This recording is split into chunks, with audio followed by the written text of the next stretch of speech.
अभी अभी मैंने YouTube पर अक्ल के दिवालियापन का एक अजीबोगरीब मंजर देखा है। एक शख्स लफ्ज़ नमाज को कह रहा है कि ये नमह अजा से बना है। नमह अजा, अजा माने बकरी और नमह का मतलब होता है इबादत। यानी मुसलमान दर हकीकत अल्लाह की इबादत नहीं, अजा यानी बकरी की इबादत करते हैं और वो कुछ संधि की विच्छेद कर रहा है। अजीब व गरीब शख्स है भी, इसको मालूम नहीं कि संधि क्या होती है, विच्छेद क्या होता है, इसको कोई इल्म नहीं है। आइए मैं बताता हूं कि ये नमह अजा से बना हुआ लफ्ज है। हकीकत यह है कि नम, नो, न और म जो मिलकर न म और आखिर में इसके विसर्ग लगा दिया गया। ये विसर्ग आधा हा की आवाज देता है, तो गोया हो गया नमः, ऐसा हो गया। अब ये जो विसर्ग है इसका कायदा यह है कि विसर्जनी यस्सह खरी, अगर खर परे हो तो विसर्ग का सा हो जाता है। मिसाल देता हूं, जैसे आप माहेश्वर सूत्र पढ़ेंगे तो ऐ उड़ री लिरिक ए ओम ऐ औच हयवरट लन यमंगड़नम झभई घड़दश जब गडदश खप छटत चटतौ कपय शससर हल। अब आप देखेंगे कि खर में ख फ छ ट त, अब त है त।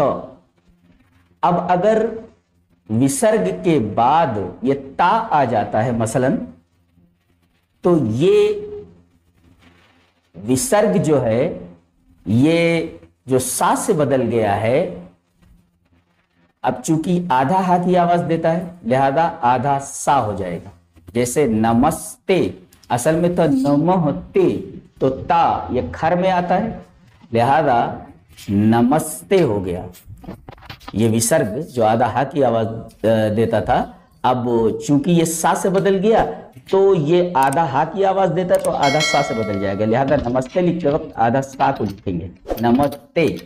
और ते क्या हुआ? ते माने तुझको, जैसे त्वम त्वाम त्वा तोया तुभम ते त्व तौ ते तोई।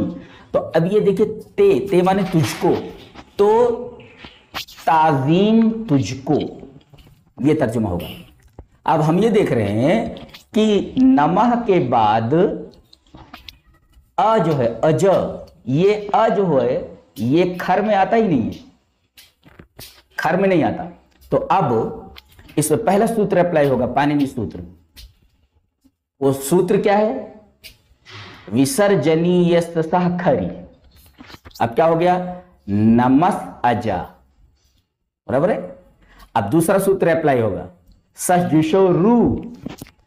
अब ये सा जो है सजुषो रू के कायदे से ये रू से बदल जाएगा, तो क्या हुआ? ये नमरू अजा, बराबर है।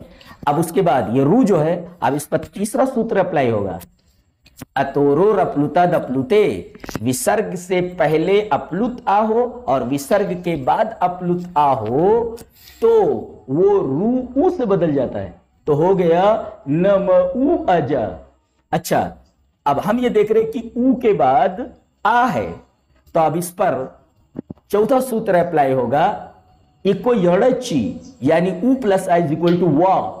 जैसे एक गीता के श्लोक में है कि मया ततमिदं सर्वं जगदव्यक्त मूर्तिना मत्स्थानि सर्वभूतानि न चाहम तेषवस्थितः।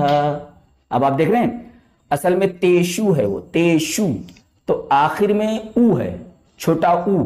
जैसे सह तौ ते तम तौ तान तेन ताभ्याम तय तस्मै ताभ्याम ते तस्मात् ताभ्याम ते तस्तयो तेषाम तस्मिन् तयो तेषु।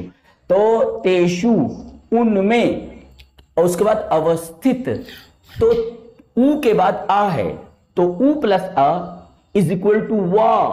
ये इको यणची, ये जो सूत्र है चौथा सूत्र, ये अप्लाई होने के बाद ये आ जो है ये व से बदल गया, उ प्लस आ इज इक्वल टू व।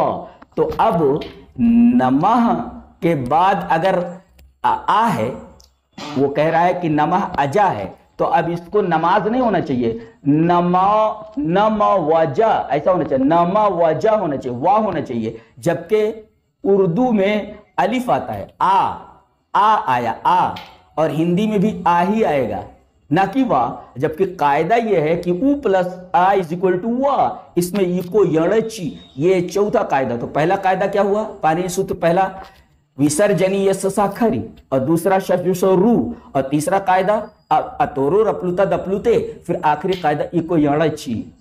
कम से कम डॉक्टर धरानंद शास्त्री की ग्रामर की किताब लघु सिद्धांत कौमुदी पढ़ ले, तुझे कुछ आता जाता नहीं है। वो संधि की विच्छेद और विच्छेद की संधि, ये सब किसको सुना रहे हो तुम हैं? और तुम्हें मैं पूरी लघु सिद्धांत कौमुदी पढ़ा सकता हूं। तुम्हें मालूम है हमारे यहाँ स्कूल के 2.5 साल और 3 साल के जो केजी में और नर्सरी में बच्चे हैं, उनको सबको माहेश्वर सूत्र आता है, और तकरीबन 20 30 सूत्र पाणिनि के आते हैं। और तुमने नमाज को नमः अजा कह करके दर हकीकत पाणिनि को भी और कात्यायन को भी और इसी तरीके से पतंजलि को भी पीछे छोड़ दिया। वाह वाह, क्या बात है, क्या बात है। तुम जैसे लोग अगर हूं तो फिर पाणिनि की भी जरूरत नहीं है और कात्यायन की भी जरूरत नहीं, पतंजलि की जितने भी ये ग्रामरियंस गुजरे हैं इन सब की कोई जरूरत नहीं है। तुम किसको छेड़ रहे हो?